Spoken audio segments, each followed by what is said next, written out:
channel, head over to Patreon and become a VIP member today.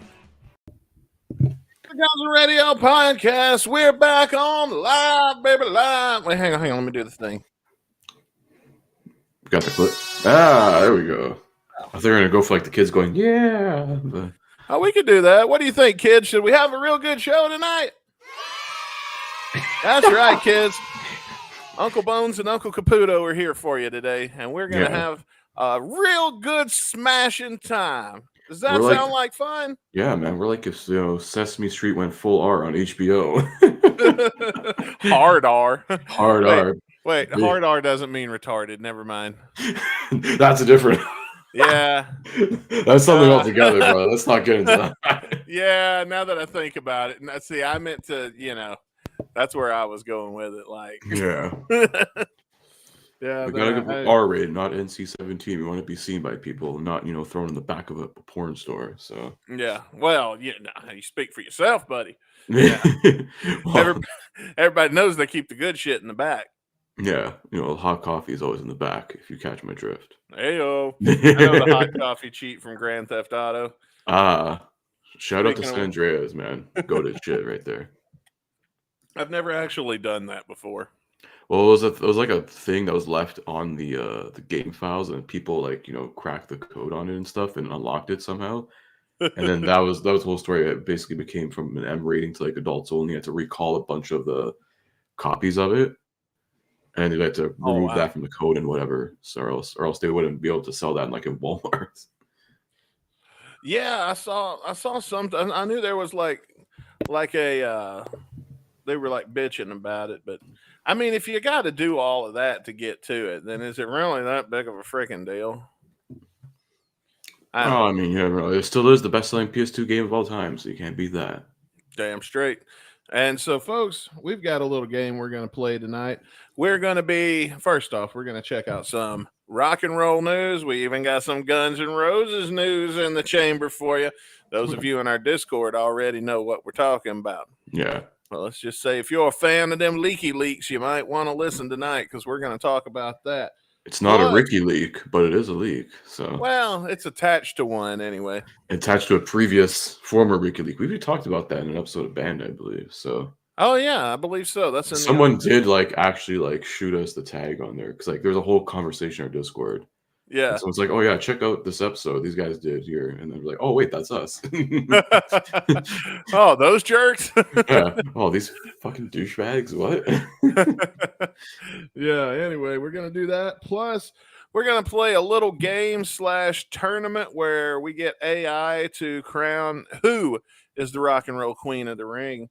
And, of course, we're doing all of this because our song of the day is Queen Jonasophina or whatever the hell it's called. Jonasophina, I think? I don't know. Well, there's an N at Jonasophina. Queen Jonasophina. I don't know. I've never heard the song before, and I'm really not looking forward to it. So that's going to be the final thing we do tonight when we review our song of the day. I think we should get started. What say you, Chris? I say we hit that intro. Let's get the show going, man. We're back. We're live. I'm back here again. So let's do it. Yes. Ladies and gentlemen, for the 333rd time, welcome to the Guns N' Radio Podcast. Listen,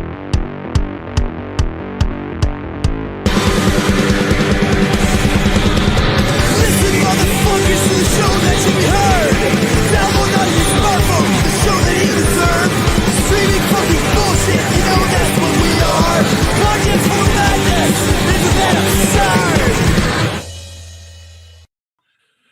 Well, I'll tell you, Chris, there's one thing we should probably get out of the way right at the top. And I think that this is some stuff that the fans here, or I should say our friends here, might be interested in hearing because we've got 2 sets of results to read to you today. And first off, we're going to start with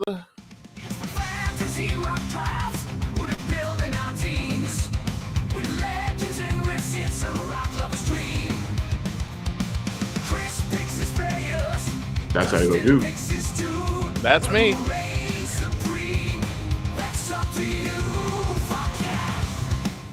going to be a quick bit this week because we're not actually going to do a fantasy rock draft. Instead, we're just reading you the results. I should say 2 weeks ago on the fantasy rock draft, we drafted the best bands to play Rock in Rio, and this was a close one, man.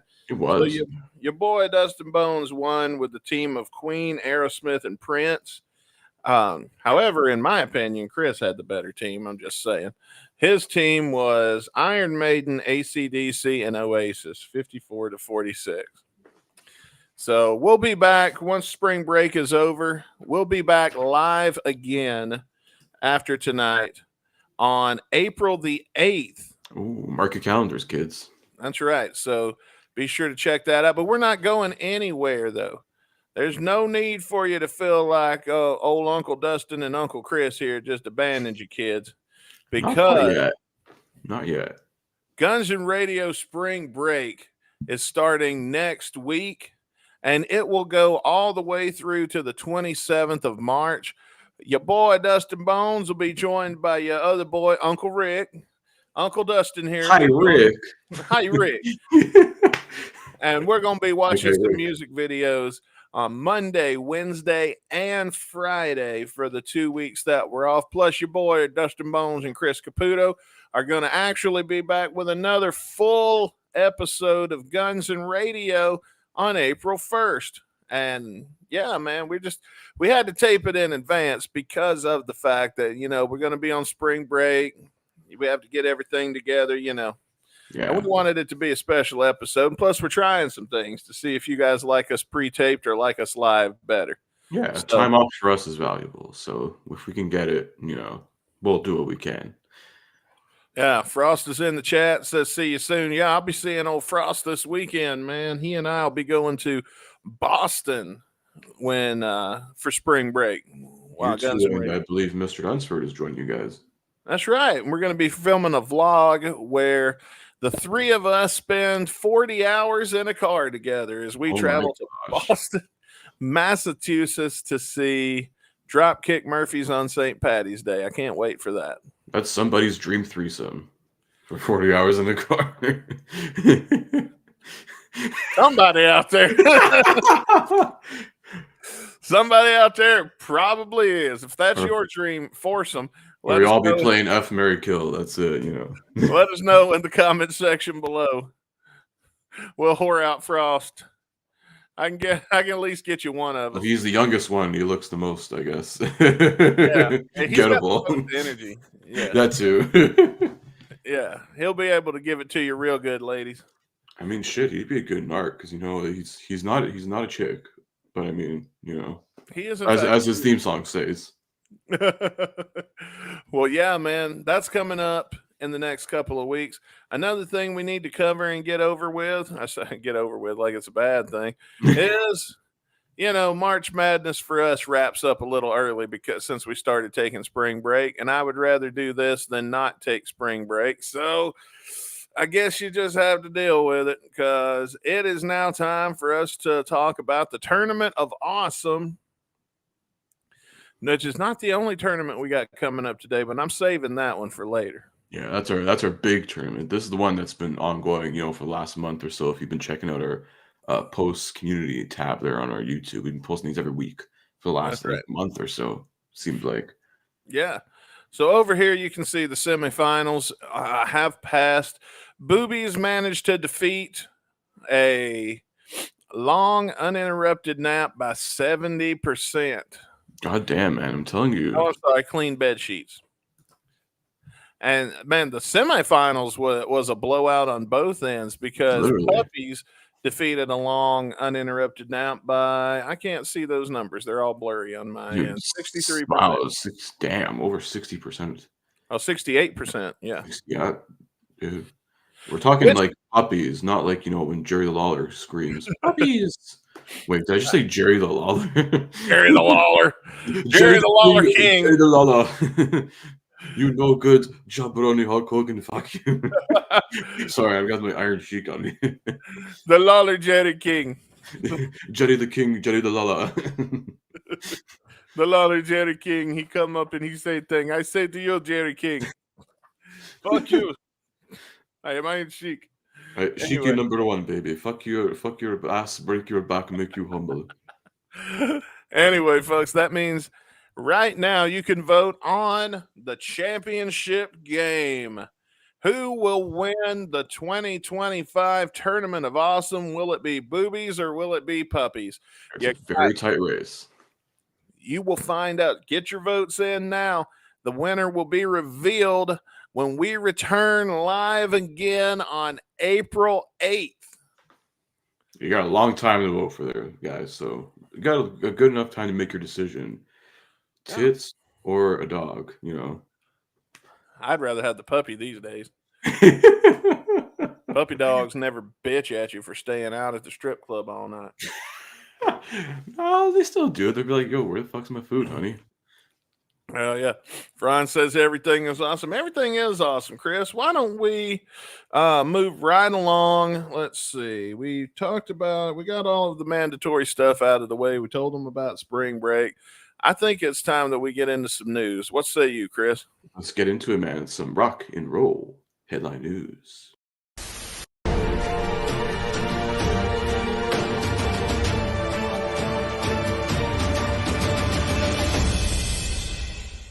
Rock and roll headline news. And here's Chris Caputo. Should we start off with the Guns N' Roses news, or no? Save that for last. Make them we'll wait. Save that for last. Okay. Well, we'll start off with some Gene Simmons news then. I saw the headline for this and I was like, this is like, I don't know if it's too good to be true or it's just something ridiculous, but it is very Gene Simmons. So apparently you can be Gene Simmons roadie for $12,495 a day. I saw that headline and I said, wow. So wait a minute, you got to pay him to do the job? Like, oh yeah, he's offering a $12,495 quote personal assistant and band roadie for the day experience for his upcoming solo shows. Only one experience available per show. Okay, well, folks, that leads me into our next announcement. Here on the Guns N' Radio, we're announcing the Guns N' Radio Intern Experience. That's right. You could do all the shit we don't want to do for only $5,000 an appearance. That's right. You give us $5,000, you do all the shit we don't want to do. All our busy work. Get our coffee, clean our house, wash record our our podcast while you're at it. That's right. So come on down, ladies and gentlemen. If you're interested, head over to gunsnradio.com, join the Patreon, and send us a message and learn how you can be the next Guns N' Radio reverse paid intern. reverse paid mortgage intern right there. That's right. You pay us. Man, Gene Simmons is a genius. I wish we'd have thought of that. Yeah, this is the same guy. Didn't he sell like that big, safe, whatever, for like $5,000 of demos and shit, whatever that was? Hell Kiss yeah. fans can correct me in the comments. I don't know, but I remember that happening. People were like, what the fuck, man? This is so stupid. What, a fucking safe? Tom Zutaut sold a whole locker. He accidentally forgot about it. Oh my gosh. Honey, where are all his finances coming from? Tom said, hold my beer.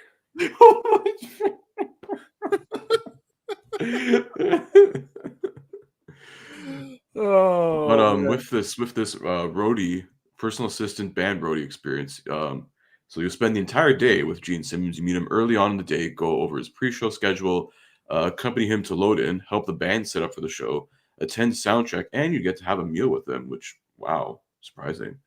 And you also get to bring a guest along. So Mason says he paid $10,000. That's because you didn't bring a guest along. Yeah.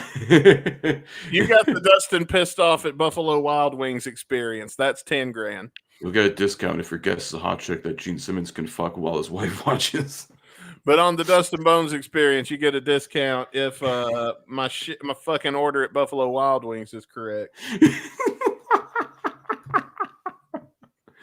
Oh my goodness.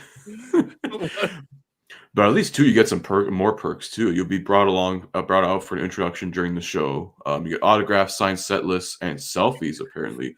And you also get to take home a Kiss rehearsal use based autograph by Gene Simmons himself. Ladies and gentlemen, here's the dumbass that paid me to do all my shit for me today. Look, there's a sucker born every minute. Here you go, folks. Look at this Here's 1%er piece of shit. Boo him while he pays less taxes than you.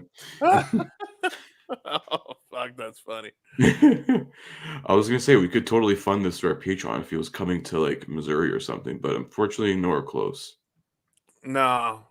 He is, however, coming to Niagara Falls, so maybe. All right, well, there you go. He's coming to the Canadian side of the falls, which is the best side of the falls. Hey, there you go, Chris. Are you stoked? You gonna go be Gene Simmons roadie? Not really. Hell no, not for that price. That's messed up. Oh man, Frost says, what about when the traffic directors kept us stuck in traffic in the parking lot for 30 minutes? Oh my gosh, you're just bringing back memories from like 2 summers ago. I love it. You see, Frost, that's another reason it costs so much, because you got a bundle deal. You also got the Rick Dunsford cusses out of park attendant. That was great. That's in our St. Louis 2023 vlog. You guys gotta check that shit out. All the stuff is there.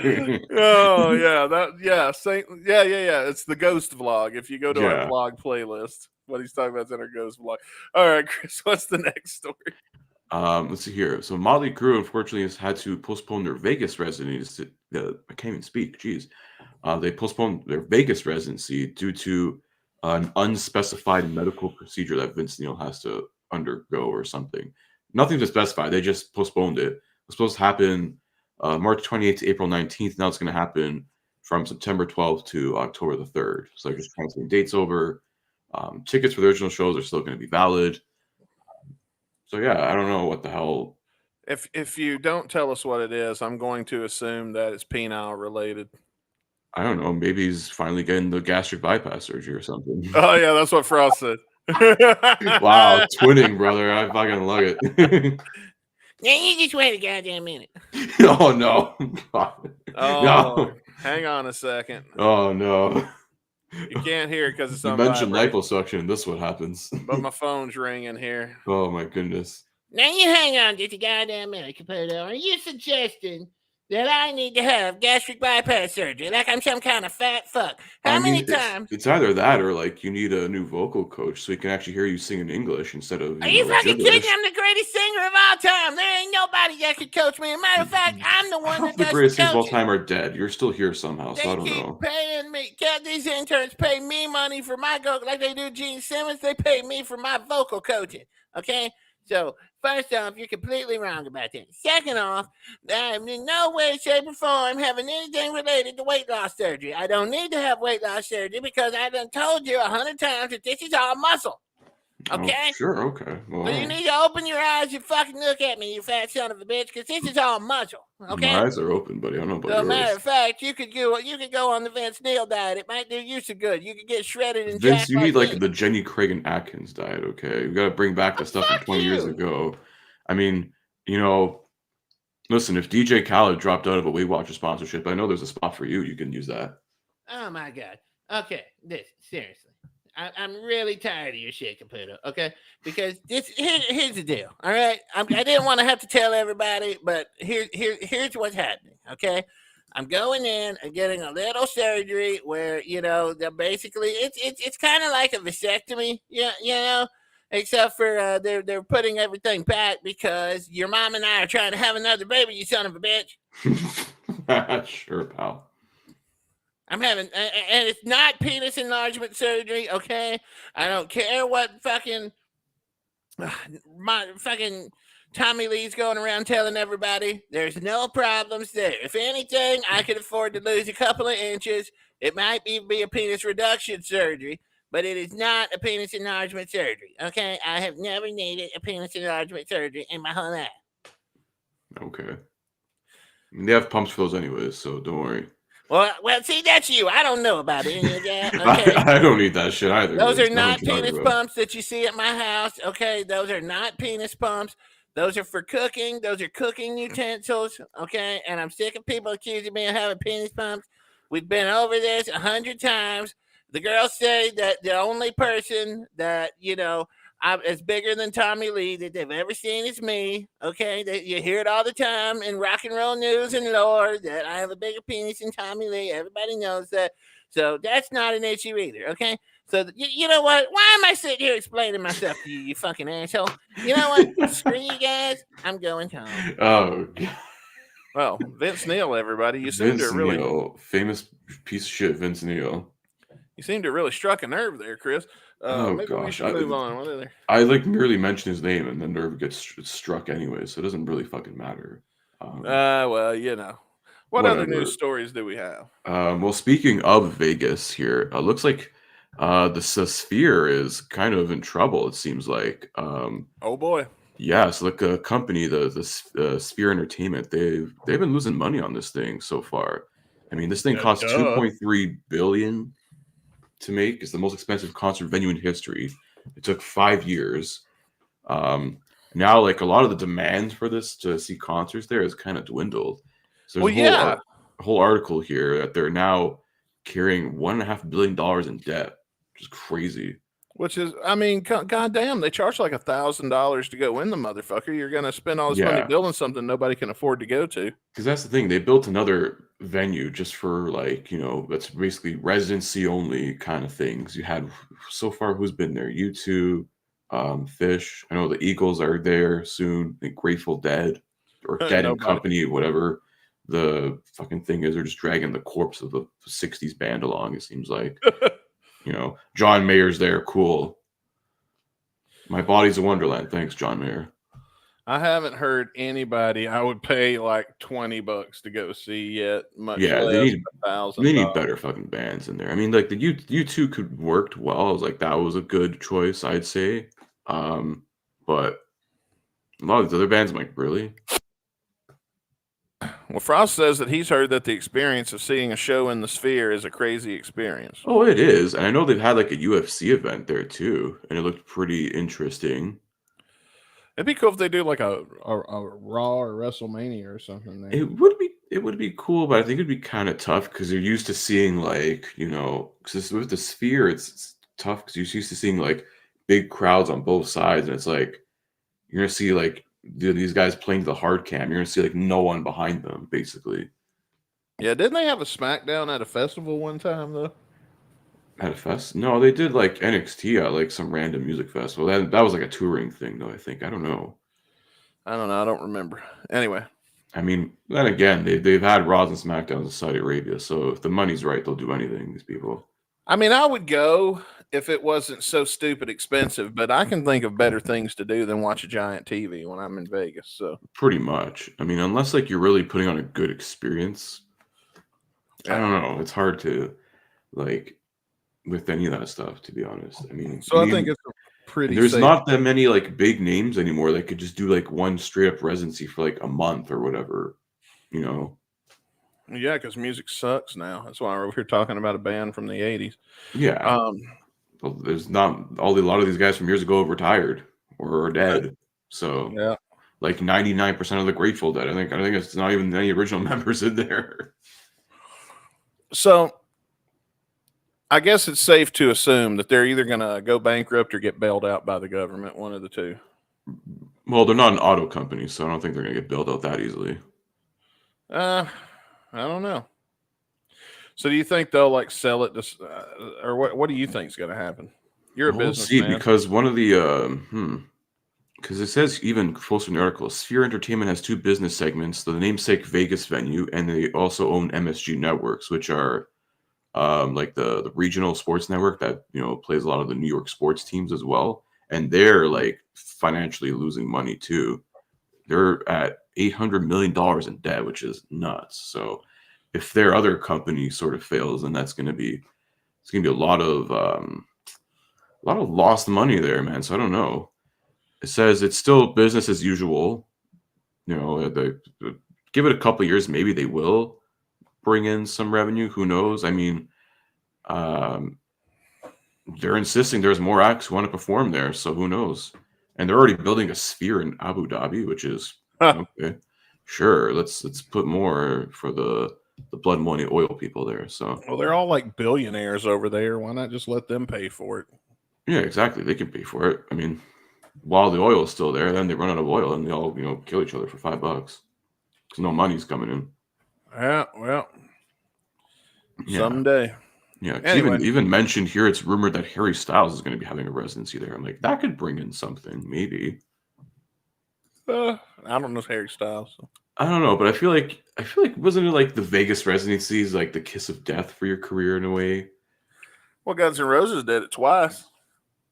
That's true, but I think they did it at a time where they're more like on the down low. It's like that was before, then there's like, oh, let's reunite and make, a few $1 billion in cash and have like the highest grossing tour of one of the highest grossing tours of the last decade, Yeah, but you see, they got to wait. They once they pay all their Brazilians, there ain't really that much left.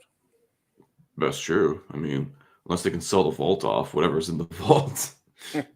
Free the vaults, but I mean they'll do it they'll do it better than the Prince estate would. Yeah. Hopefully. I don't know.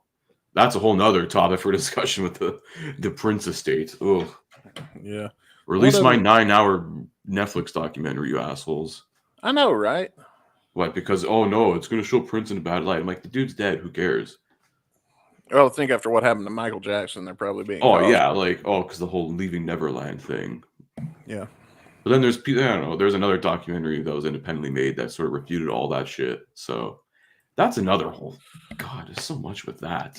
Yeah, I feel like the only reason I don't buy it is because when there's really that much going on, it's easy to prove. Like that guy Jim will fix it from BBC after he's dead.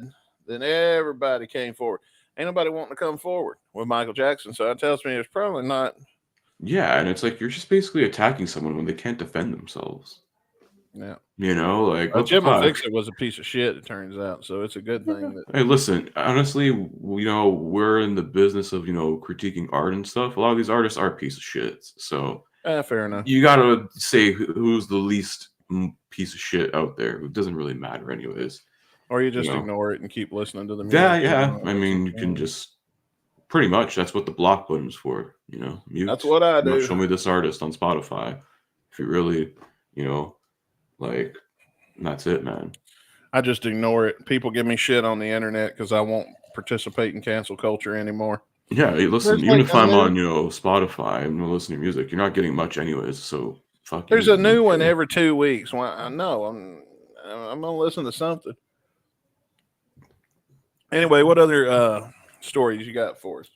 Well, more in line here with some new music from one of. Speaking of, our trip in 2023, went to go see that band. They just released some new music this week. Ghost is back with a brand new music video and a new single. It's the lead single off their new album, Skeleta, which is coming, I believe, end of April. I want to say it's April 25th. Yes.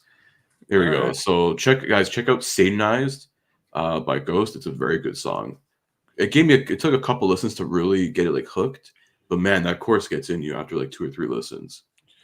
I feel like their best music is behind them, in my opinion. There's still some good stuff, man. I think there's more coming. I'm trying not to shit on their parade, but I just don't get it.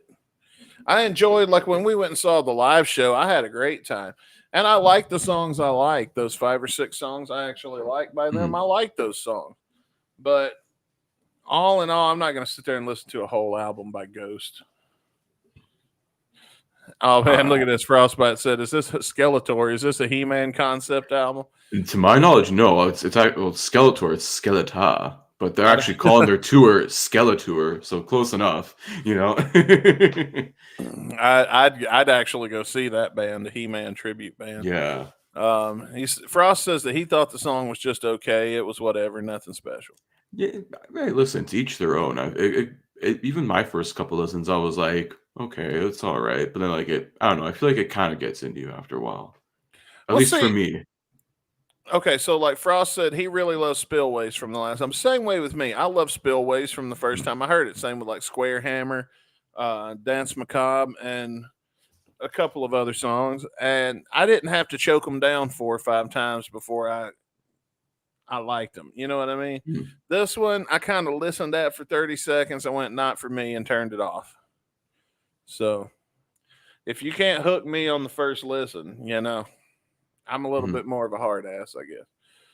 What other news stories you got? You got one more for us? I do. Hang on, let's see. So talk about the Sphere. We did the Ghost thing.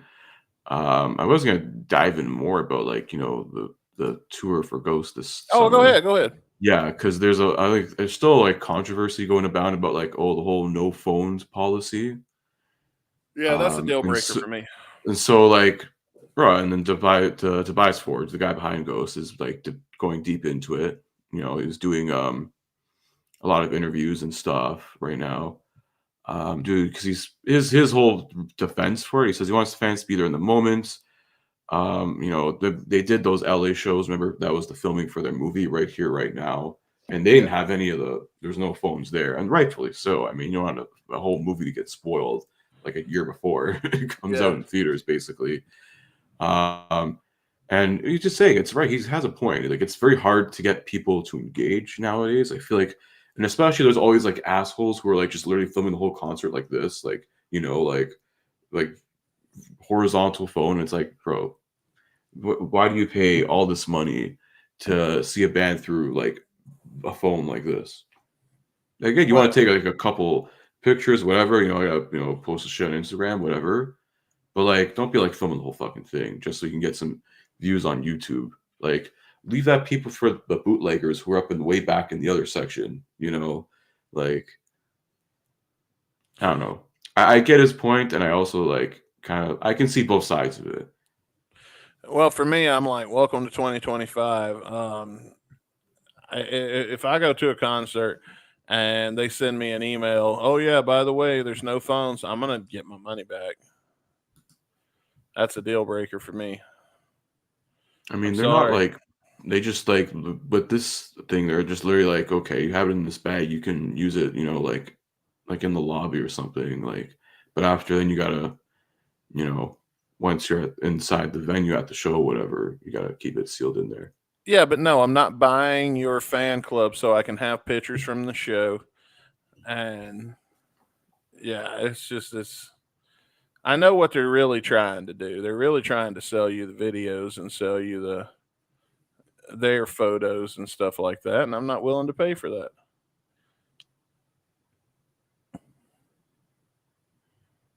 Fair enough. I mean, that's your opinion. Anyway, what else we got? Well, we're getting into that Guns N' Roses news, but I did find this list on Loudwire. It's Guns N' Roses 5 most country-ish songs ranked here. So I Oh did a boy. similar list like this for Metallica. So they're doing this now for Guns N' Roses. And they do So these mention, it are says, Guns N' Roses doesn't have any songs that are purely country, but songs that have sort of a southern twang and are more reminiscent of, Skinner or the Allman Brothers than like AC/DC. So okay. Well, there's a couple. I mean, like I used to love her is going to be on this list. it is on this list. We'll get to that. But number 5, they said You Ain't the First. Yes, I agree. Yeah, because it's mostly acoustic, that song. I think it's not all acoustic. I know that's a song we haven't reviewed yet. So Oh wait, hang on. Before you go any further, I'm looking for something. There we go. It's now become Shotcast for the next 5 minutes while I go through these country songs. Yeah, because I didn't want to make a new thing to get our cowboy hats on. All right. Yeah, so You Ain't the First and number 5. Number 4, Breakdown, I think because of the banjo. Okay. Basically, yeah. Because the banjo and it keeps talking about the piano then coming in, but it at least the first half of it maybe is a little more country because then it gets like really into like the hard rock territory about halfway through. So Okay. I mean, it's a pretty good one to mention. Number 3, Dust and Bones. Okay, I feel like you're reaching for that one. Yeah, well, their defense is saying it's a more upbeat, bluesy, honky tonk track. Also has a Wild West feel to it, in a way, I guess. Well, then Dead Horse better be on this list. Ooh, you'll be surprised to see what the number 1 is. Okay. But number 2, Used to Love Her. Yeah, that's a country Which is riff. very much. It's one of several acoustic tracks of theirs. Definitely a very southern rock feel, and Axl's with the twang on the vocals there. So, all right. yeah. And then number 1, this is a very bold choice. I don't know why. I think they said Paradise City. I guess not for like music wise, but thematically wise. So I'll read you why they picked this one. It says, while Paradise City is the least country-sounding track on this whole list, it's inarguably the most well-known. It's a hard rock song through and through, but opening guitar riff sounds like an electric banjo. Okay. And there are country accents in the song, too. Plus, longing to go home to the countryside fits in with a lot of other country songs. Thematically, yes, but also, what the fuck, why? Yeah. Anyway. Like, I get it thematically, but you kind of lost me at the plot there, Loudwire. What the fuck? Yeah, you lost me too. And see, Frost says that I think he's talking about I Used to Love Her when he says it's basically Dead Flowers from the Stones. It is. In a way, yeah. I will give you that. Yeah. They're very, very, very similar songs, which you can hear when you see them live and hear them play them back to back. Yeah, I'm 100%. going to say, Loudwire, you're running out of shit. You're running out of content. Yeah. You had us in the first couple, and then I was just like, okay. What you guys need to do apparently is take a 3-week spring break like we're doing. Yeah, fuck that. And Show the refresh. schedule. Oh yeah, show them the schedule. There you go. Don't forget, spring break's coming up. The spring break will actually take place on the air from March 17th through the 27th. Monday, new episodes Monday, Wednesday, and Friday for 2 weeks. We'll be watching music videos from any band but Guns N' Roses. Yeah. Because we gotta save those for when we gotta review the songs. Yeah. That's for you and me. And one final last piece, actually. Finally, we're gonna get around to the big one. You know, Yeah. a lot of you people in our Discord, you know, I know you guys are watching here. You've been waiting for. You people. We did get another new version of House of Blues 2001, like randomly out of the blue. So this one is has different camera angles, and I think some people are saying the audio quality is actually better somehow. Is it better or is it just different? It's a little bit different because I believe in the description of the video, it said like it was taken from like I think there was like a photographer or something that was also taking video at the same time. Because whatever we got in the first place, I believe was what was supposed to be like technically the pro shot. That was what's supposed to be, you know, sold originally. Remember, there was like, I don't know if it was a VHS rip, but it was like a rip of another rip. So unfortunately, the quality just degraded for so long. But I feel like this one's actually pretty good because you get different angles and stuff. We're getting audio's pretty good on this one. I kind of like skimmed through it. 'Cause, I mean, I've seen House of Blues 01 like so many fucking times at this point. Yeah. But it is cool. I think it's still out there somewhere on YouTube, you know. Yeah, I found it. And as a matter of fact, it's on our YouTube channel now because last week we replayed our watch along of the House of Blues for the first time with accompanying video. So if you want to watch us watch House of Blues, check out last week's episode in the archive. Yeah. Didn't know at the time that was going to leak, so just kind of worked out that way. Perfect timing. Great timing. I know, right? Say. Yeah. I got to be honest, I didn't care. I mean, it's nice. I mean, it's something. Neat, I mean, but I heard rumor. I don't know if he wants to say. He's in the chats. If he wants to, he can. I heard rumor somebody might be working on an upscale where they combine the two. And I did hear there's a multicam mix coming out from a certain someone. So yeah, and honestly, I just assume wait on that. Yeah, because that's going to be some well done shit, especially. Yeah, it's going to be better anyway. Very good quality, high quality stuff. Yeah. So, House of Blues alternate, yes, absolutely. Yeah, there you go. It's like House of Blues Coda, you know. Yeah. House of Blues Dakota edition. Coda. It's like the reprise, you know, when it's like, let's just, you know, do that same song, but like add an extra 2 minutes to it. So what we're going to do is we're going to call it the Dakota edition. We're going to take, we're going to see, you know how we put the cowboy hats on ourselves?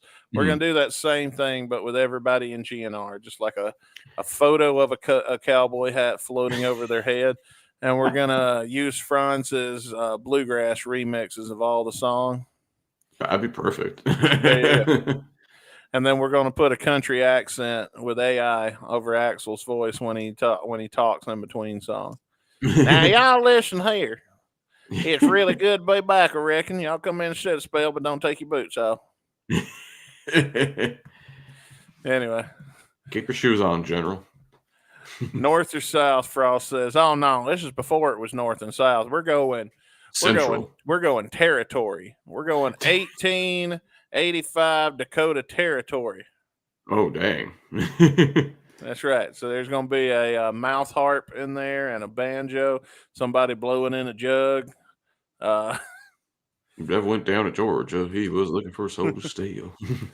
Mr. Brownstone on a washboard. It's going to be great. Anyway. Yeah, if you're interested, I mean, I guess you can look on YouTube, look in our Discord. There is a Discord. Shout out to I was looking through it right now. One of our newest members in there, Fartbot. Fartbot. His name is Fartbot. Apparently, this guy's like I love how nonchalant also and runs- casual. yeah. He also runs the Buckethead Completionist YouTube channel, and he has a multi-source version of House of Blues 2001 that's up on there. So Well, so it's pretty cool because it has both the sources, I guess, playing sort of similar things at the same time. So you get like it's like very like two screen. It's pretty cool. You get both sources going on. So well, thank you very Really- much. shout out to our Buckethead Completionist. Now we just need the last two shows, 2001. We have a full year of stuff complete. Yeah. Because I don't know, like people, there's rumors saying like, oh, they don't know if they recorded those shows at the Joint or whatever, if they're professionally shot. I'm hearing they weren't. So I don't know what the hell's going on anymore. I mean, it looked professionally shot to me. Yeah, I would fucking imagine so. Because they did another New Year's show, in Vegas as well. Yeah. Well, some people you just can't please. Pretty much. Pretty much, man. And that's pretty much it for the news this week. So I mean, Awesome. I don't buy for a minute though that's not a professionally, or that's some kind of fan cam or shit like that. well, I mean, for the longest time, all we had was like an audio bootleg, like someone like snuck in like, a recording device, and we just had that to like know, hey, this show fucking existed and happened. So Yeah. like that one show, what was it? Oh fuck, it was like a Led Zeppelin show that no one even remembers ever happening. I don't remember. But apparently it did. See? There you go. Was it them or was it another band? I think there's a little story about that. Like, oh, they played in this random place somewhere in like, America, but like no one ever remembers it happening. But it did happen. I don't know. It was promoted, but we don't know if it actually happened or not. Oh, well, there you go. Rock and roll headline news, everyone. Now that that's over, here in just a moment, we're going to listen to our song of the day, Queen Jonasophina. We're going to listen to the fucking song by Loaded here in Yeah, we're just a listening minute. to some motherfucking Loaded. Motherfucker. Motherfucking loaded some shit, goddammit. We're getting loaded on Loaded. It's fucking bullshit is what it is. It sounds like fucking dog shit and garbage is what it fucking sounds. Double Motherfucker. cheese, double onion, extra mayo, motherfucker. You call it Duff McKagan's load is a loaded pile of shit is what it is. Fucking sound like stupid bullshit. Anyway, we asked ChatGPT to name us. Let me give my exact prompt. So I asked ChatGPT to give me a list of the 8 most badass women in rock and roll. It gave me a list, but I was skeptical about what it gave me. So I reiterated and said, by badass, I mean like they could win a fight. And it gave me, and this is what it said. So you want the toughest, scrappiest women in rock music. Ones who could throw down and probably win a fight. So here's a lineup of rockers you don't want to mess with. And then I took that list and we made a Queen of the Ring tournament out of it. Yes. So I also asked ChatGPT to write each of these wrestling matches like a script and pick a winner for each match based on their actual merit. And Chris, the part of the game where you get to come in is I'm going to show you the matchup for each one of these matches. Now, we're going to have a few of these because it's a tournament. All right. Oh, here we go. Frost is helping me out. Jonasophina. That's how I'm going to say it. Queen Jonasophina. Jonasophina. Snuffleupagus. Anyway, So I've asked the AI to write these wrestling matches, and first off, I'm going to show you our first two competitors. All right. This is our opening contest. We've got Joan Jett versus Lita Ford. Oh. And this is what it had to say. Joan Jett, she's punk as hell. She took on the male dominated rock world and has that I dare you attitude. She wouldn't back down from a fight. Lita Ford, not only can she shed on guitar, but she's got that no nonsense energy that says she could hold her own in a bar brawl. And something tells me she has probably held her own in a couple of bar brawls. Yeah. Also, weren't these two in like the same band at one point? Were they? I don't know. Maybe. Because I'm like, Lita Ford came from another all-female band. I'm trying to remember. Wasn't the Blackhearts? It couldn't have been. Or was it the Runaways? Yeah. I think that's right. Joan Jett was Ford. the Blackhearts, right? Yeah, it was Joan Jett and the Blackhearts. So So she was, Lita Ford, the lead guitarist for the Runaways, which also featured Joan Jett. Yeah, so these two are former bandmates, technically. Well, tonight they're going head to head, and a knockdown, drag out, slobber knocker, king. I'm gonna do my best to read these like Jim Ross. So let me ask you, Chris, who do you got? You got Lita Ford or Joan Jett in our first match? Place your bets now. Lita Ford all the way. Because I mean, just look at what happened in the '80s with her. Woman's crazy. All right, I'm gonna keep score here. Your first pick is Lita. All right, here we go. Lita. All right, let's get into the match. All right, let's get the music cranked up a little bit.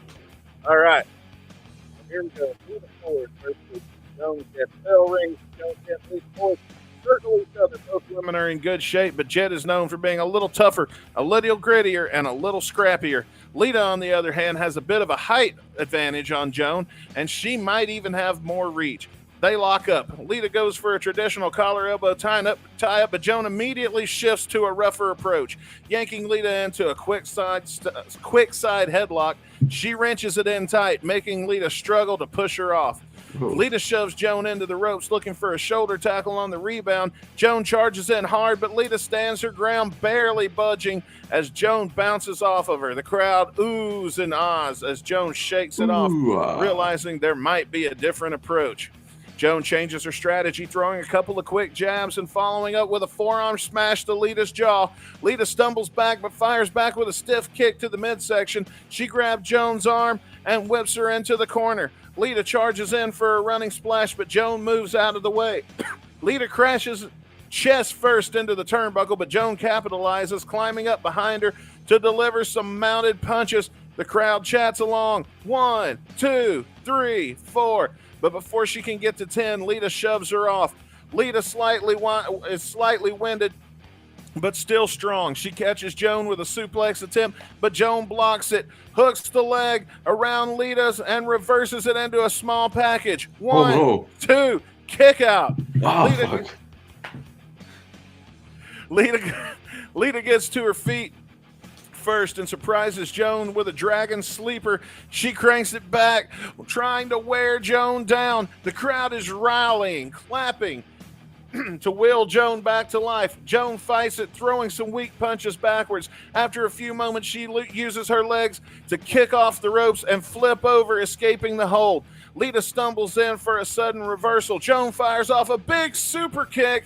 Lita drops down to one knee. She's dazed. Joan follows that up with a DDT. The crowd pops as she goes for the cover. 1, 2, 3. The winner, Joan Jett. Shit. And would you like to know why it decided she was the winner? I would, yes.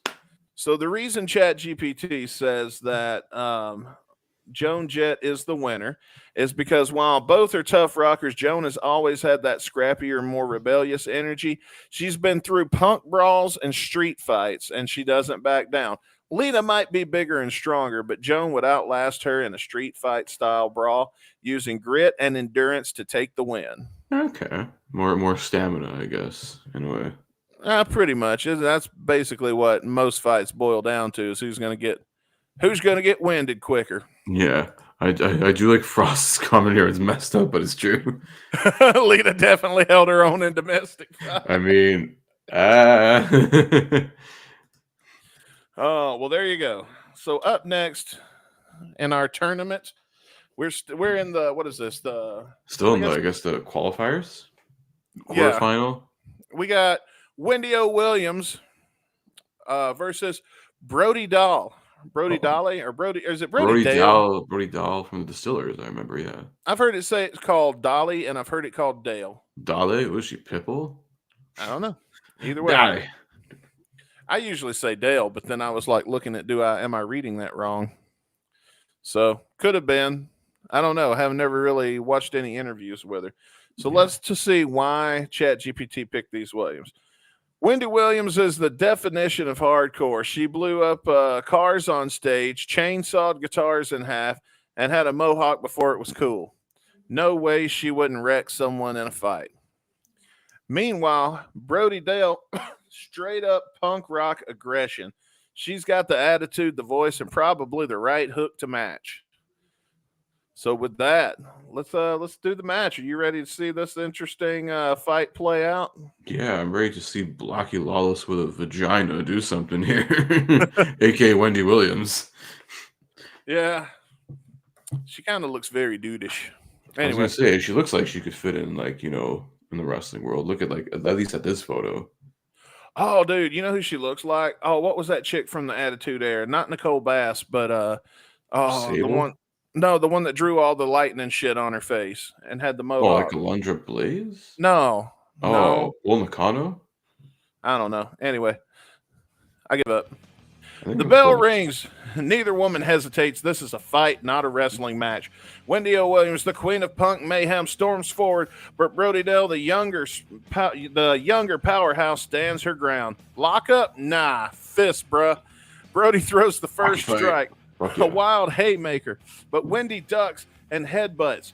She headbutts Brody straight in the face. The crowd erupts. Brody stumbles back, shaking it off. She smirks and wipes her nose and charges forward with a big forearm smash to Wendy's chest. Both women stand in the corner of the ring, exchanging stiff forearm fists like a bar fight gone completely off the rails. Wendy, a former bodybuilder, absorbs a lot of damage but refuses to go down. Brody, known for her raw aggression, mixes in some stiff kicks to the legs to wear Wendy down. Brody whips Wendy into the ropes and goes for a running big boot, but Wendy ducks under and bounces back and shoulder tackles Brody to the ground. Wendy mounts Brody and starts throwing rapid fire punches, but the ref is barely able to keep up. Brody rolls out of the ring to regroup, but Wendy follows. She grabs a steel chair from ringside, holds it up as the crowd roars. She swings it, but Brody ducks and and counters with a kick to the gut, making Wendy drop the chair. Brody capitalizes by grabbing Wendy and slamming her back first onto the ring apron, the hardest part of the ring. Wendy grits her teeth in pain, but refuses to stay down. Wendy Williams is known for her wild stage antics, so she climbs the top turnbuckle. The crowd goes to their feet as she leaps off with a flying clothesline onto Brody at ringside. Both women crash hard, their bodies hitting the concrete like a car wreck. The ref starts a double count out. Wendy, despite the pain, drags Brody up and rolls her back into the ring. Brody is groggy but still fighting. She swings wildly, but Wendy ducks and nails her with a brutal pile driver. Cover. Ooh. 1, 2, 3, and the winner of the match, Wendy O. Williams. So there you go. Damn. That was pretty good one, actually. Yeah, I like that they put the drama in the match. Oh yeah, you need that. It was like a small package. Oh shit.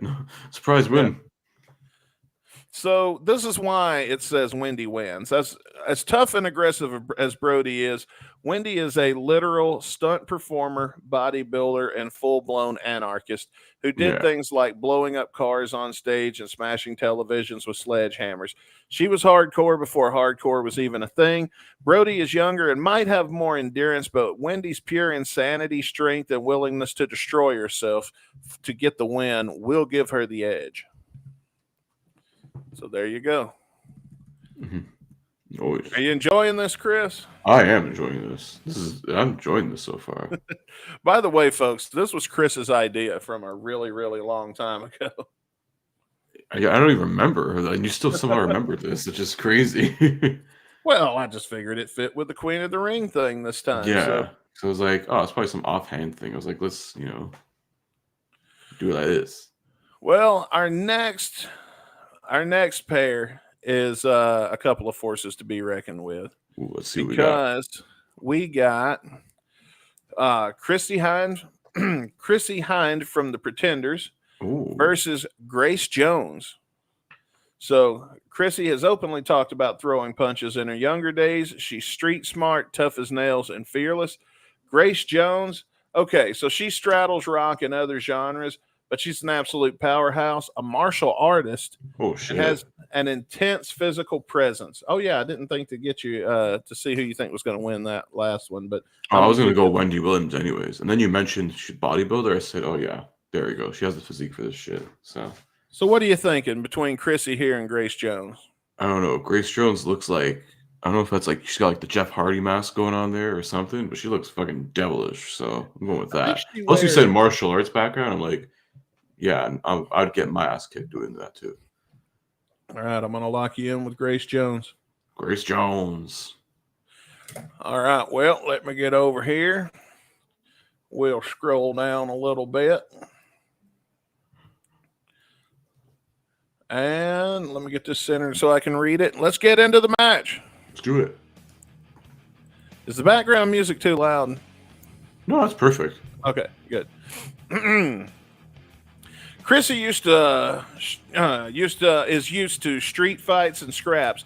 She tries to use her speed and technique, but Grace is simply too strong. When Chrissy goes for another jab, Grace grabs her wrist mid-swing and yanks her into a knee strike to the ribs. Chrissy grabs but refuses to go down. Grace, using her incredible physical strength, lifts Chrissy up with a side slam and drops her down hard. The crowd erupts as Chrissy clutches her back in pain. Grace struts around, letting everyone admire her dominance. Grace gets cocky, though, and she leans against the ropes to taunt the crowd. Chrissy, ever the punk strategist, drop kicks Grace's legs, causing her to fall throat first onto the top rope. The crowd gasps as Grace stumbles back, momentarily dazed. Chrissy wastes no time grabbing Grace in a guillotine choke, trying to sap the powerhouse's energy. Grace struggles, her muscles straining, but Chrissy tightens the hold. But this is Grace Jones we're talking about. She's not going down like that. Yeah. With sheer force, she lifts Chrissy off the ground and tosses her across the ring like a rag doll. Chrissy crashes hard, rolling to her knees, coughing from the impact. Grace is done playing games. She grabs Chrissy by the collar of her shirt, hauls her up to her feet, and lets Chrissy stand for a second, and then delivers a devastating spinning back fist. Chrissy collapses with her eyes gazed over. It's the cover. 1, 2, 3. The winner of the match, Grace Jones. Hell yeah. So Chris Phillips. Oh, what's up, Chris Phillips? How's it going, man? Chris Phillips. What's going on, man? He says Chrissy's just Googled Chrissy age and it had to be mean. Looks like Elizabeth Warren. I guess so. Anyway, I guess. Also, great commentary. Grace Jones, barbecue and foot massage. Oh man. Well, the reason Grace wins is obvious. As much of a badass as Chrissy Hind is, Grace Jones is an absolute physical specimen. She's taller, stronger, and trained in actual combat sports. Mhm. Plus, her sheer intimidation factor would make most people rethink their life choices before stepping into the ring with her. Chrissy would put up a fight. She's a punk after all, but Grace has sheer raw power and endurance and a ruthless mindset that would overpower her in the end. And I can't help but to agree. Chris, you got 2 points on the board. Fuck yeah, let's go. All right, so let's see our next matchup. I believe this is the last one of round 1. We've got Tina Turner versus Courtney Love. Wow. Now, let's find out why they This is made Battle of the Crackheads? Now, Tina wasn't on drugs, was she? Well, she made some bad decisions hooking up with Ike, so. Fair enough. you I know. think you're thinking of Bobby and Whitney. Yeah. Well, I mean, both parties made bad decisions there. Oh, Frost is like my Queen Tina all the way. I do want to give it to Tina, but I'm like, I don't know. Courtney Love's a crazy crackhead, and she'd probably like murder someone if you mentioned the words Kurt and Cobain together. Oh, God. So, Well, the inventor of, oh my goodness, poor me, I'm a widow of someone famous syndrome. Well, yeah. her and Yoko Ono basically Yeah. have taken that and ride the millions off of, the talent that their husbands had and the none that they still exude. So, No. Well, Courtney had more talent than Yoko. I actually like a fucking few whole sucks anyway, songs. please. I will listen to any whole song on repeat for hours before I will sit through one entire Yoko song of her screaming into the microphone and clinging cans around. Honestly, I don't know. Yoko Ono is like if Tommy Wiseau made music. You just fucking laugh. All right. Well, anyway, let's see what we got here. Before I ask you to make your decision, let's see why ChatGPT decided to put them in this tournament. Mm-hmm. Tina survived one of the most abusive relationships in music history and came out stronger. If she could escape and rebuild herself like she did, she can throw hands. Courtney, on the other hand, say what you will, but she's been in plenty of fights on and off stage. She's chaotic, unpredictable, and definitely somebody you wouldn't want to cross. And she may have killed her husband if you believe the theories. I mean, that's neither here nor there. Or had someone do it for her. I don't know. So, Well, what do you say, Chris? Who do you got? Oh, man, this is tough. I mean, like, I know some people in the chat are like, I know Frost especially is like, oh, Tina Turner all the way. I'm like, you make good points there. But, even Dratman's back in Tina. Yeah. Oh, fuck. Dark, but you ain't dark, but you ain't wrong. I mean, but what does love got to do with it? Oh Lord. Sorry, that's me shoehorning some bad references in. So who are you going with, Chris? Who do you think would win this fight? Fuck Courtney Love, Tina Turner. All right, you're going with Tina? Yeah. All right. I don't know. We'll see. I'm locking you in. Let's get it started. All right, so the bell rings and Tina Turner steps forward with poise and confidence, her powerful legs ready to spring into action. Courtney Love, wild-eyed and unpredictable, leans against the ropes like she just woke up from a nap, smirking.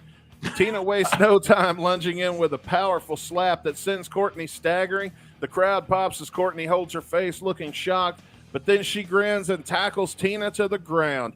This isn't a technical match, it's an all-out brawl.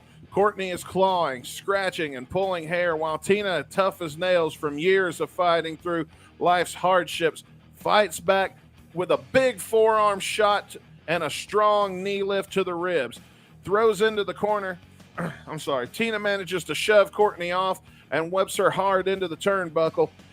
Courtney slumps against the corner dazed as Tina charges in and hits a running high kick. Those legendary legs are doing the work, folks.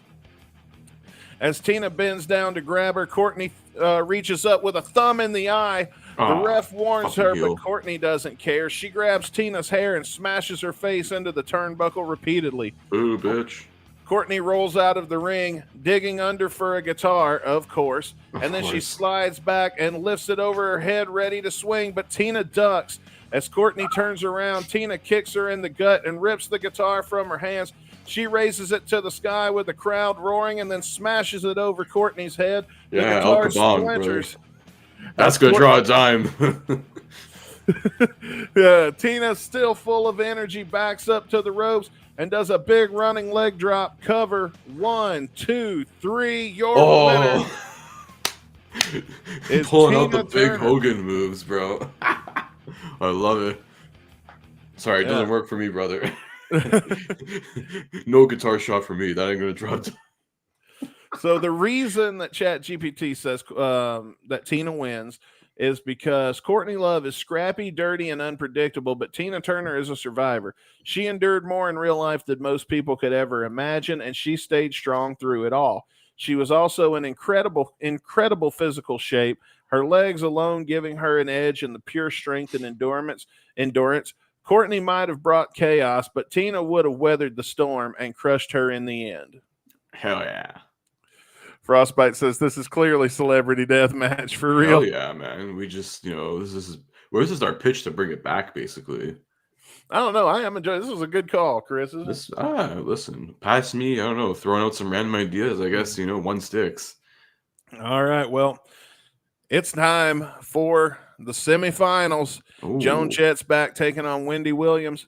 Who do you got in this one, Chris? I We've don't know, already man. said. Wendy O. Williams is one tough chick, man. I don't know. Like, I'm gonna stick with Wendy O. Williams. I think she's gonna make it out of this one. What do you think, chat? Who do you think's going to win? We'll give these guys a minute to make their prediction before we get started. I don't know, man. It's hard to beat a bodybuilder. I mean, you Yeah, already got Wendy is powerful yeah, insanely powerful. Like, holy shit. and just plain insane. Pretty much. I mean, if she's like, tearing up shit with chainsaws and all that, like, you don't want to fuck with that. It looks like Dratman's agreeing with you. He's thinking Wendy's going to win too. Wendy times 5. All right. All right. Well, no more stalling. Let's get this match underway. The bell rings. Joan Jett and Wendy O. Williams step into the center of the ring, eyes locked, but Joan is calm, focused, and ready to throw down. Wendy, on the other hand, is wild-eyed, chewing gum and yelling obscenities at the crowd. Joan tries to keep things technical, shooting in for a classic lockup, but Wendy bites her arm. The crowd erupts as Joan stumbles back, clutching her wrist in shock. Wendy cackles, throwing up devil horns before charging at Joan Jett in the corner.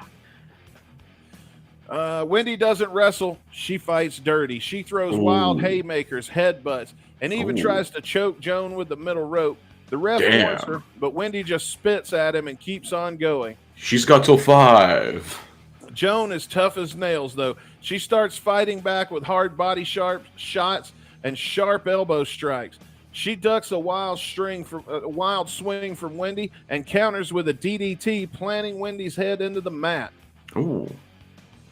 Hang on, I gotta scroll real quick. Wendy rolls out of the ring and grabs a steel chair. The ref warns her, but Wendy swings it at Joan's head. Joan ducks. The chair bounces off the rope, smacking Wendy in the face instead. Joan capitalizes by hitting a running bulldog, slamming Wendy's face into the mount again. With Wendy dazed, Jones gets a running start and nails a brutal super kick right into Wendy's jaw. Wendy collapses, barely conscious. 1, 2, 3. Your winner, Joan Jett. Oh, man. Joan Jett is the scrappy underdog of this tournament. Damn. Yeah, she's doing very well. Very well. Well, she's going to go on to the final. Fun while it lasted, Wendy O. Yeah. Well, so far, Chris, you've only missed 2, so. Yeah. And it was Joan Jett, man. I know, man. You can't underestimate Joan Jett. And this is the reason why. And it says because Wendy is an absolute maniac. She's strong, aggressive, and completely unhinged. But Joan is disciplined, focused, and tough as hell. Wendy would be reckless, allowing Joan to stay cool under pressure and take advantage of Wendy's mistakes. In a no-rules hardcore match, Wendy might win, but in a straight-up fight, Joan's toughness, skill, and endurance would let her pull off the victory. So there you go. Very nice. All right. Who's gonna meet our runaway Joan in the finals? Well, we're going to find out in just a minute because it's time for our next match. We got Grace Jones. Now, you remember Grace Jones. That was a squash match earlier. Yeah. Oh, it's going to be tough, man. We got the martial arts background there, Yeah, Grace is a powerhouse that's going up against Tina Turner. What do you guys think? What are we thinking? Man, let's see what the chat thinks because I may stick with my pick of Grace Jones, man. I don't know. That was a total squash, the last one. I don't know. But it wasn't even a fight. Yeah, I don't know. Tina's got that resiliency in there, so you never know. But resiliency eventually runs out after a while. Can she beat a trained fighter? That would be insane. That's like if one of the Golden Girls beat Mike Tyson in a boxing match. Well, they basically did on Netflix. Yeah. Oh, yes. Oh, yeah. The Old Age Home Boxing Federation. Yeah. Let's see. Frost says Tina's going to kick her ass. Way to stick to your guns. What do you think? Leg kick her ass? I mean, possible. It would be interesting. But go ahead and make your pick. I'm sticking with Grace Jones, man. You're sticking with Grace Grace one Jones. Woman to not fuck with. Definitely not. Well, let's get the match underway. All right. Tina, let's see. Well, hang on. Where is the fucking... Oh, There we go. we The lost. bell rings. Tina Turner is all poise and confidence and takes a boxer stance, bouncing lightly on her feet. Grace, however, stands motionless with her eyes locked like a lioness sizing up her prey. The first exchange, Tina throws a fast jab, but Grace sways back effortlessly smirking. Tina follows up with a leg kick, but Grace catches it with raw power. She lifts Tina's leg and shoves her backwards, sending Tina rolling across the mat. Grace dominates early with sheer power. She grabs Tina in a clinch, landing a brutal knee to the ribs.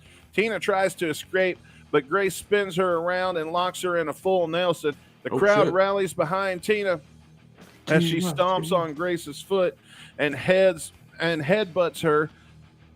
Where am I? And headbutts her to break the hold. Grace stumbles, dazed for the first time. Tina ducks a clothesline and starts lighting Grace up with rapid punches, forcing Grace into the corner. Tina then backs up and charges in with a high knee to the gut. Grace counters. As Tina goes in for a second running knee, Grace steps aside. Tina crashes into the turnbuckle. Grace capitalizes, lifting Tina in a bear hug and squeezing the air out of her legendary lungs. Oh, damn. But Tina claps her hands against Grace's ears, stunning her. And then she twists out and lands a wicked spinning back fist. Whoa. Bam! Grace is rocked. Tina runs to the ropes and rebounds with full momentum. She delivers a massive flying kick right to Grace's jaw. Grace collapses on her back. Cover. Oh, no. 1, 2, 3. The winner of the match is Tina Turner. All right. Damn. All right. Kudos. And this is why Tina wins. Because Grace is a beast. She's tall, powerful, and physically intimidating. But Turner was built for endurance. After years of nonstop performing, dodging real-life danger, and her sheer resilience will give her the edge. Grace would dominate early, but Tina would wear her down and capitalize on a mistake, using speed and experience to land the final knockout shot. Well, Caputo, you got one more. You're gonna make it 4. I think 4 is a good number out of all these matches. Yeah.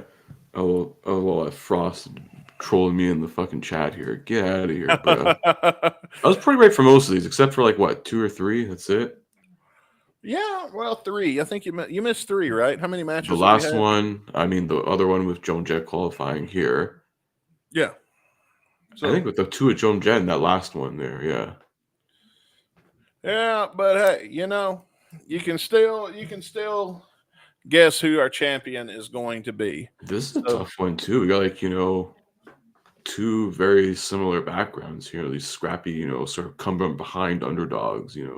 Very resilient, very bold, in their own ways.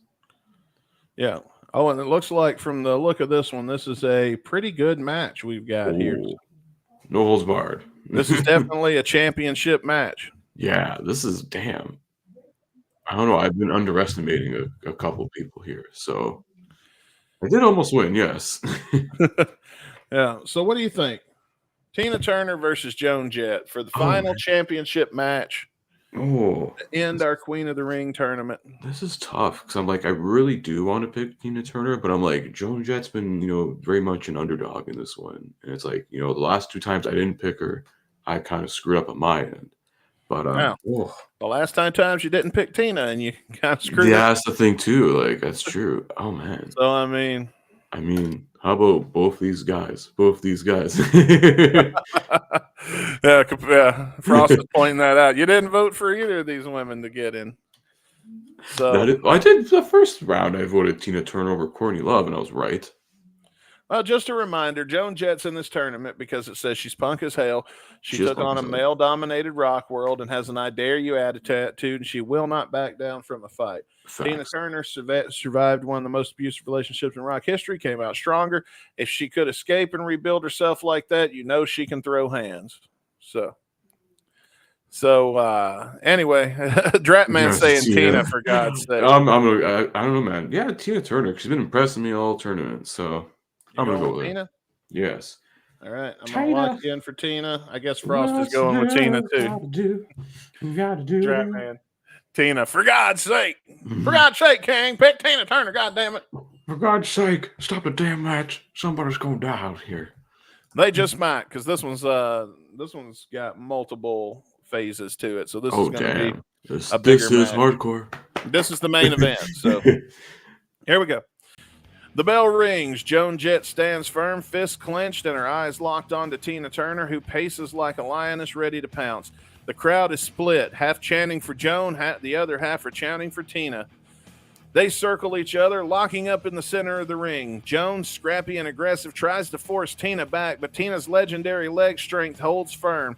She suddenly overpowers Joan, flipping her into a quick arm drag. Joan rolls through and pops up and nods with a smirk. Tina is stronger than she expected. Hell yeah. Joan shifts gears, going for fast, stiff strikes, landing punches into Tina's ribs and chopping her across the chest. Tina winces but doesn't back down. Joan whips Tina. That's right. Joan whips Tina into the ropes and charges for a clothesline, but Tina ducks under and rebounds off the ropes and nails Joan with a forearm smash. Joan hits the mat hard. Joan rolls out of the ring to catch her breath, but Tina follows immediately. Joan turns and Tina boots her right in the gut. Joan stumbles into the barricade and Tina grabs her head, slamming it against the apron.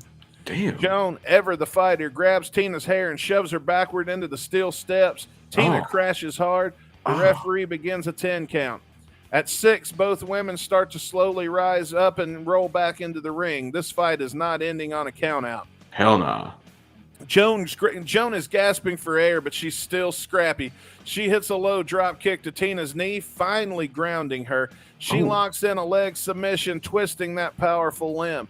Tina grits her teeth, refusing to tap. She drags herself to the ropes, grabbing on to break the hold. Joan charges in for a finishing move, but suddenly Tina explodes with a spine buster. Joan's body bounces off the mat. Damn. Tina pulls up Joan and whips her into the ropes for a rebound and hits her with a thunderous spinning kick to the jaw. Joan wobbles and then collapses flat on her back. Pinfall, 1, 2, 3. Your winner and the queen, rock and roll queen of the ring is Tina Turner. Hell yeah. So you got Hell yeah. Such good shit. Good shit, pal. Very good shit. Hell yeah. So there you go. And this Shout is out to all why, these ladies, but only one can win. Oh, yeah. This is why. Joan is tough and scrappy and relentless, but Tina is an unstoppable force. Her raw strength, endurance, and resilience are simply unmatched. Joan would put up a hell of a fight, but Tina's stamina and power would ultimately wear her down.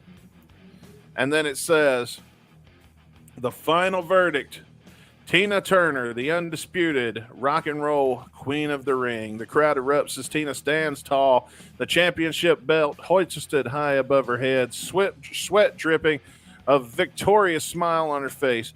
Joan, still dazed, pulls herself up, but instead of attacking, nods in respect. The two legends share a brief moment of mutual admiration before Tina climbs the ropes to celebrate. So there you go, ladies and gentlemen. That was our rock and roll queen of the ring. What do you think? Loved it, man. Frost Never says, a doubt. never For a doubt. you, man. For you, sure, but for me, I don't know. I was going all over the place here, but I'm glad I backed a real winner, King. Just a real He winner. sure did. You sure did, son. You son of a bitch. Triple H, and of course the show ends where somehow Triple H is still a bastard. He's still a piece of shit, and I hope he burns in hell. Stone Cold shook hands with the devil. Why, Austin? You sold your soul to Vince McMahon. Oh, Why? You got involved in a sex trafficking ring. oh, hang on. Wait, no, Before that's we Brock move on- Lesnar. Sorry. Before we wrap the bit up, I'm gonna have ChatGPT add a line to close the show of Jim Ross cursing Jim Ross Triple on commentary going, by God. H to hell. As Tina Turner celebrates with the Rock and Roll Queen of the Ring Championship, the crowd erupts and cheers. Joan Jett is still wobbly and nods in respect as she rolls out of the ring. Tina climbs the ropes, holding the title high as fireworks explode in the arena. Suddenly, the broadcast cuts to legendary commentator Jim Ross, who looks furious at the announcer's desk. And this is his quote, and it's got GAWD, G-A-W-D. Oh my god. All right, here we go. By God, what a match. Tina Turner is the queen of the ring. But let me tell you something, Triple H, you son of a bitch.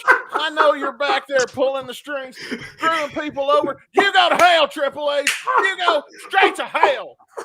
The show fades to black as the fans lose their mind. He's shooting on his boss. I'm shooting on you, Chief Creative Officer You know Paul what? Levesque.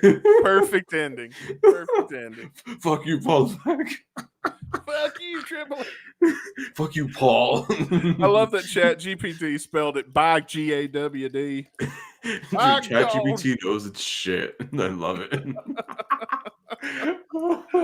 Oh, man. I thought like Triple H was gonna come in for a run in and he'd be like, Wade isn't my wife in this tournament. I like it much better this way where Triple H doesn't even do anything. He's just shooting on the And guy. he still gets cussed out by Jim Ross at the end. Anyway. Fuck you, Triple H. Fuck you, piece of Paul. shit. You piece of shit. Fuck you, board directors. Fuck this company. Fire me. Fire me. I dare you. Oh, anyway, here we go, folks. We've made it to the moment you've all actually been waiting for. It only took us an hour and a half to get here. Let's listen to. Speaking of queens, let's listen to Queen Jonasophina. Sophina. I'm trying to find the.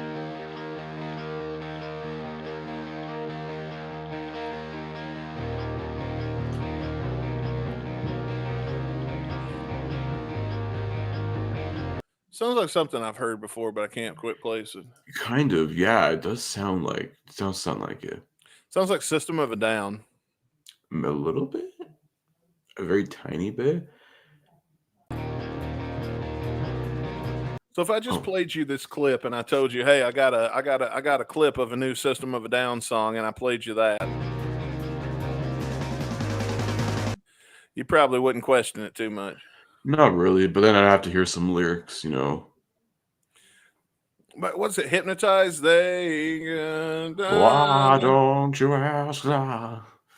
There's a gentleman square.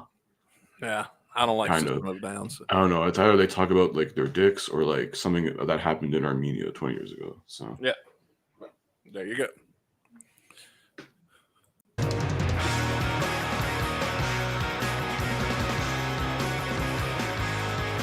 something punky, kind of. Yeah, it's got kind of that like 2000s rock and roll kind of sound to it. Yeah, it has a little bit of an alt Hard style, rock. slightly. Dratman here says kind of Marilyn Manson. Okay, I kind of hear it. Like maybe like at the beginning of I don't know if it's like Coma White I'm thinking of. Maybe, I don't know. I feel like Marilyn Manson leans more No, like that's- industrial than anything, really. No, Coma White's acoustic, but it does. I can hear what you're talking about, Dratman. I can hear it. I don't know. I'm hearing like a little Ramones influence now. I'm not getting that, but we'll see where it takes us. Like that, right? I can see.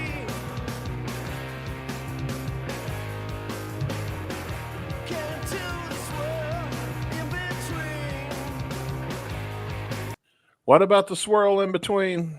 Okay, I do have the lyrics, which is good here. She is pure ecstasy, came to this world in between. Okay. I know you are a queen, singing beautiful songs about what is wrong and Okay. all those groovy things. Okay. So maybe I can understand it better now. Yeah.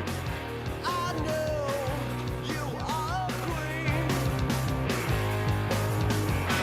singing beautiful songs about what is right and all those groovy things. Jonasophina. There we go. Jonasophina.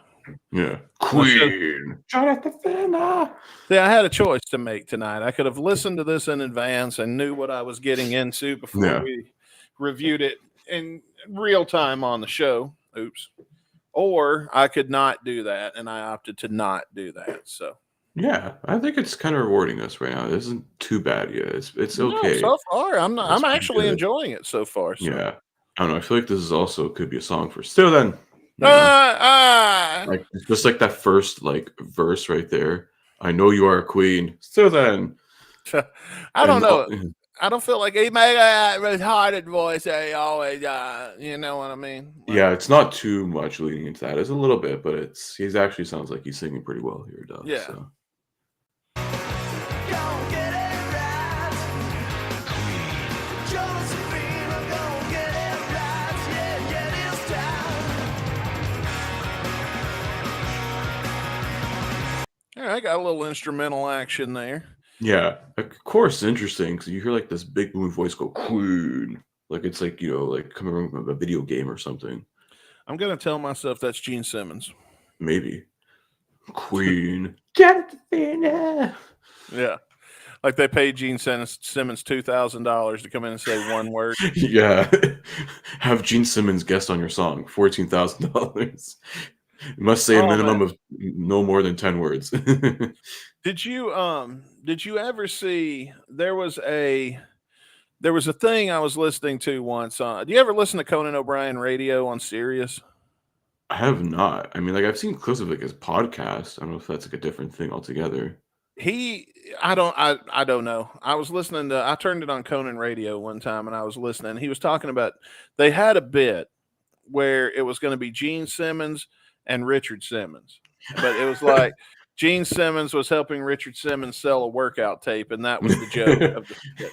And Gene came in and they presented it to him, and he goes, "Absolutely not. No free rides." And they were like, "Whatever, nope." He goes, "If I endorse something of his, he makes money off of it. I don't give anybody free rides." Wow. And so they ended up not doing it. And Conan is adamant that had he pressed because they just chose not to press the issue because at the time when they were doing this, they didn't have the clout that they do now. Yeah. So yeah, I chose not to press the issue, but it's like I'm sure that if I would have, it would have been something like $100. Yeah. He's like looking back on it and like now knowing what I know about him now, I'm sure it would have been like $100, and then he would have done it. But at the time, they didn't know him all that well. Well, I mean, he could technically do it now. Get that roadie package. You pay what was it, $12,795.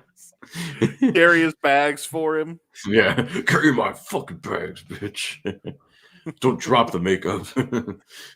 Get his wig on nice and straight. Yeah, you have to put on my 27-inch boots. All right, put them up your ass.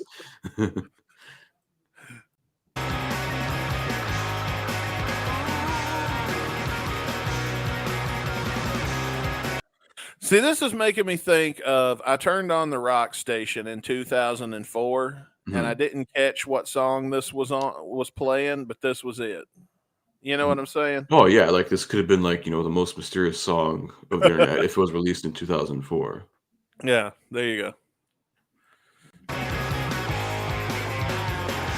got the family disease. Oh, damn. I didn't know the clap was hereditary. Yeah. Well, I mean, in certain states it is, so. Well, I see what you did. I see what you did. I was going to say, after that time I had with your mom, you might want to go get checked out. She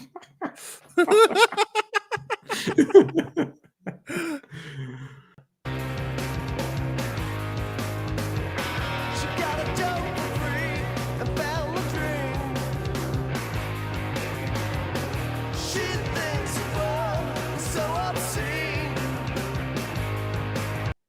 I mean, come on. We're just making clap jokes. What's so obscene about that, Duff? Yeah, what the hell, Duff? Lighten up, you pussy. I know, right? Jesus Christ. What are you, some kind of square? You're not hip enough to be square. Huey Lewis is. Bitch. Oh, man. Why don't you read us some more lyrics? What was that last verse? So Let's we figure have out how this is a song about a hooker. She caught the family disease. That already explains it. There you go. It definitely is. She got her junk for free. I don't know if that's referring to the drugs, or maybe I gave her my junk for a free. genitalia swap or something. Your mom, that is, got my junk for free. She got her junk for free and found the drink. She thinks the world is so obscene, but now that she's clean, she's a beautiful one, like a young boy's dream. I don't know. Nobody ever comes out clean being beautiful. No, you still They got always got them like sunk in cheeks. yeah. You know what I mean? You go into like NA as like an addict, and you come out and you're basically like, well, I still got to smoke something, so you just end up smoking cigarettes, And they get them sunk in cheeks and that leathery skin. or you just convert your religion somehow, and you're like, Oh God, you turn Jesus into crack. That, or you basically join, radical Islam or something. I don't know. Jesus Christ, what kind of women they got in your part of the woods, man? I'm just saying it's like Came out of rehab and joined Al Qaeda. I don't know about radical, but it's something, But what's the new one? ISIS? Yeah. Are they still around? I don't know. Didn't they get rid of Jihadi John or whatever the leader was? I don't know. I don't keep up with that. I don't know. I thought we took those fuckers out. I don't know. We got our own terrorists to worry about in this country. Yeah. I don't know. I think China's the new terrorist. That's just the zombies. Zombies, says Frostbite in the chat. I don't know, man. I don't know what you're talking about. Let's see. What the hell? Oh, the Ozempic zombies. Yes. The Oz zombies. Oz zombies, yeah. Okay. It's like all of South Park, Colorado, I watched that. Yeah. Oh, that's funny. But now that she's clean, she's a beautiful world, like a young boy's dream. Jonasophina, go get it right. Jonasophina, go get it right. Yeah, it's time. So somewhere out there, there's a woman named Jonasophina who is addicted to meth or heroin or something. Has no relationship to this band, and just by coincidence, that's her name, and she's on crack. Now she's listening to this, convinced the government's watching her through the radio, and she's hearing it through this podcast. And I assure you, that is not the case. Yeah, we are not watching you. Go back to sleep, Jonasophina. You are getting sleepy. We would hate to come to your home and that shack that you live in, that dirty place that you should probably clean up. That shanty town in Kentucky. That's right. In one of the Dakotas. We don't know which one. Exactly. Yeah, you're just going to have to go to rehab, lady. Do your family a favor. Frostbite says the guitar chorus right here is really interesting. Well, let's listen to it.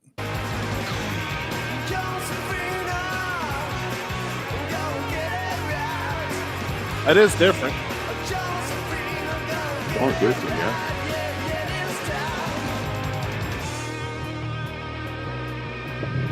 Maybe a solo coming up? Maybe. Ooh, Susan. He's thinking about it.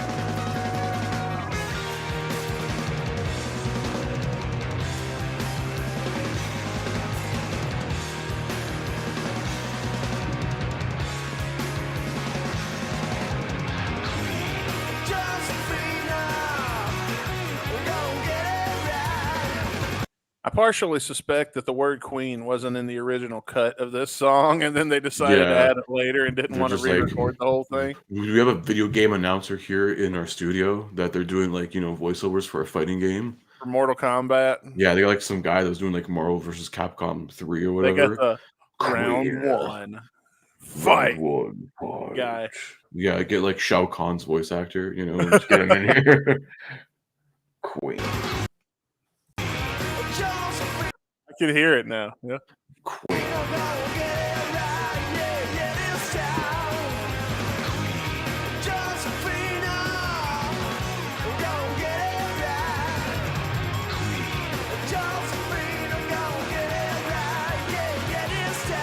You're gonna get it right. Get right or get bent.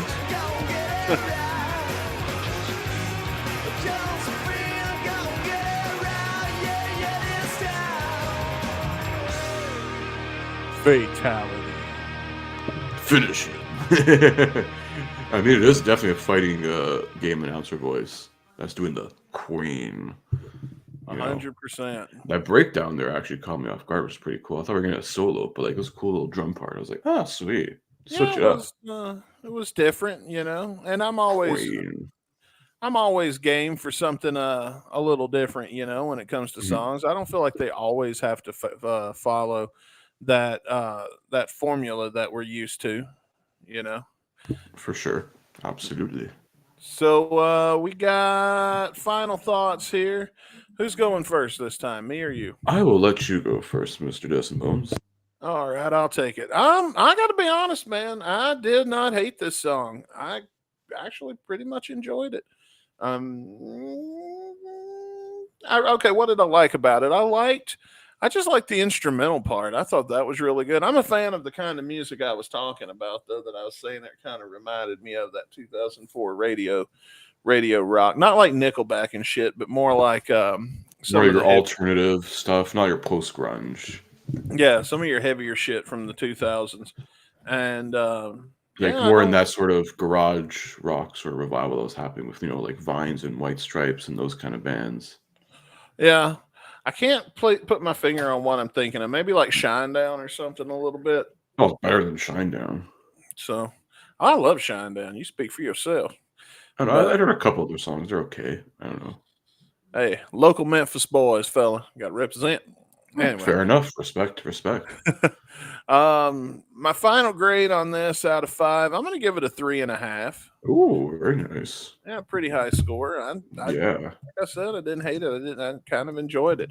Would I listen to it again? I don't know. If I had to listen to a loaded song off of this album, I don't know what all's on this album, but I think this would. I mean, I can see.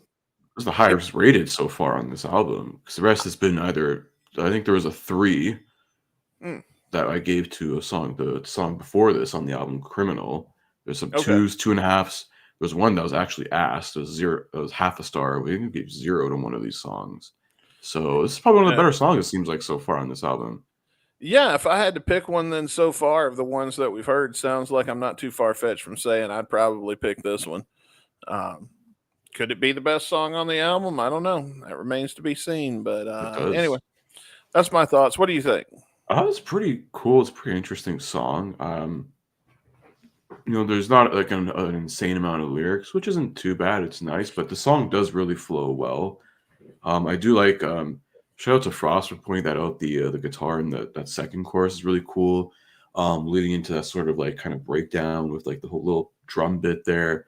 That's something cool you can just do like this too. It's, look at me, I'm fucking playing air drums too, you know. I like that. That's cool stuff, and that's unique. You know, it's good because you don't always need a solo.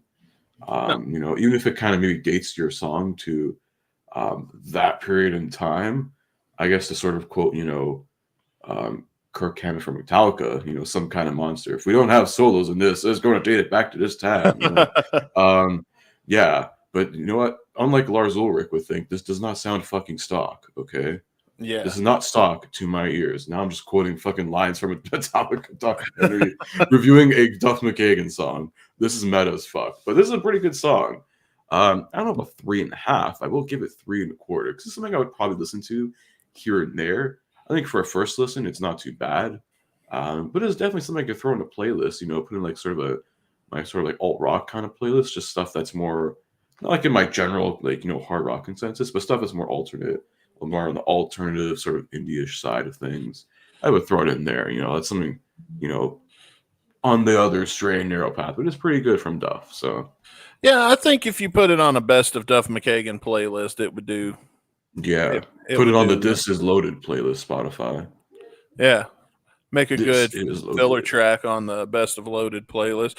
But what did you think? Let us know if you're watching on YouTube in the comment section below. For everybody else, head on over to gunsandradio.com and get your free invite into our Discord, where you can continue the conversation on Queen Jonasophina and even our Queen of the Ring tournament. Let us know if you liked that, by the way, and we might do something else like that in the near future.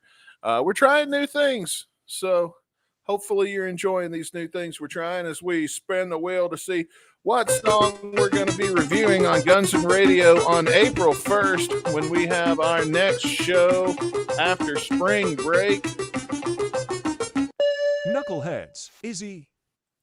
Knuckleheads by Izzy. Ooh, Izzy Stradlin, Knuckleheads, and this is, I believe, let me check. It's from one of his later albums. I believe Concrete, isn't it? Let me double check. You're right. It's Concrete. Yeah. So that's what I think was third to last album. So it was Concrete, then it was Smoke. And I know we already covered his last full album, Wave of Heat, in full. Yes. Which that is in our archives. There's an episode there of the full album review. He says I'd put it back. Dratman says I'd put it back. Oh, no. I don't know. Anyway, There's a lot of songs I'd put back, but we have to review them here anyways. You know, a lot of Duff songs we have to review. You know, is what it is. It'd be like that, as you would say, Dustin. Yeah, well, we're going to remind you one more time. Next week, new episodes will still be coming out, shorter episodes, but new none the same, on Monday, Wednesday, and Friday for the next 2 weeks, when we're going to be reviewing music videos from other bands and watch-along style with our good buddy Rick Dunsford is going to be joining us for that. And then Chris and I will be back for a pre-taped episode the following week after the 2-week hiatus where we do the spring break. After spring break, we'll be back. But we will also be back live on April 8th. Once again, here with you. And I don't know what we're going to be listening to then. We'll find out next on April 1st when we do the Knuckleheads by Izzy Stradlin episode. That's going to be a fun show to check out, and we will see you then. But other than that, I want to say thank you to everybody in the chat for joining us this week live. Thank you guys for enjoying the show and checking us out over spring break. Also, let us know on spring break if you like the music video videos, because we might do some more of those in the very near future. Yeah, because I know we've dabbled with that before. You know, Music Video Fridays was kind of the thing we did. It was more a lot, very short form. It was just us doing, you know, the like MST, Mystery Science Theater. Yeah. 3K over like the music video itself. And speaking of the spring break stuff, join our Patreon for only $1 a month. There is an exclusive episode as well that's going to be only on Patreon during spring break as well. So you're going to get an exclusive episode only on Patreon, not on here, nowhere else. It's going to be there. So if you want to see that exclusive episode of what, you know, Dustin and the boys will be watching, you want to check out check it out on Patreon. That's right. And that Patreon episode will drop March 20th. While we're taking our 320. We getting close. Oh yeah, we got a 420 coming up. Do we? Oh fuck yeah, we have a 420 episode. Oh, that would be so cool if 420 falls on a Tuesday. We 2 days late. But anyway, it'll happen again someday. Oh yeah, because 420 is a Sunday. That's WrestleMania Sunday. Oh man, I'm gonna be smoking. And that's also Easter. Oh no, we got 3 holidays rolled into one. That's going to be wild. Yeah, you're going to get stoned as John Cena beats Cody for the title of Mania. I don't know. I really don't know what's going to happen. So I'm pretty excited for it. Oh, heel run, please. I love not knowing for sure. Can't wait. Well, folks, with that, it is time for Chris and I to bid you adieu. We want to say thank you guys for sticking with us through this live episode. And we do hope you choose to join us for all of the spring break episodes coming up, as well as that special Knuckleheads episode. Yeah, a bunch of knuckleheads, you. You bunch of scallywags. That's right. Little bitches. Get off my lawn. Get off my lawn, you young brats. We'll see you next time on the Guns and Radio podcast. And until then, I'm Dustin Bones. And I'm Chris Caputo. Enjoy spring break next couple weeks, guys. It's going to be some good shit. And we'll see you right at the beginning of April. So enjoy all the awesome content coming your way. We'll see you in a couple weeks' time. Stay safe, y'all. Peace out. Rock and rolla.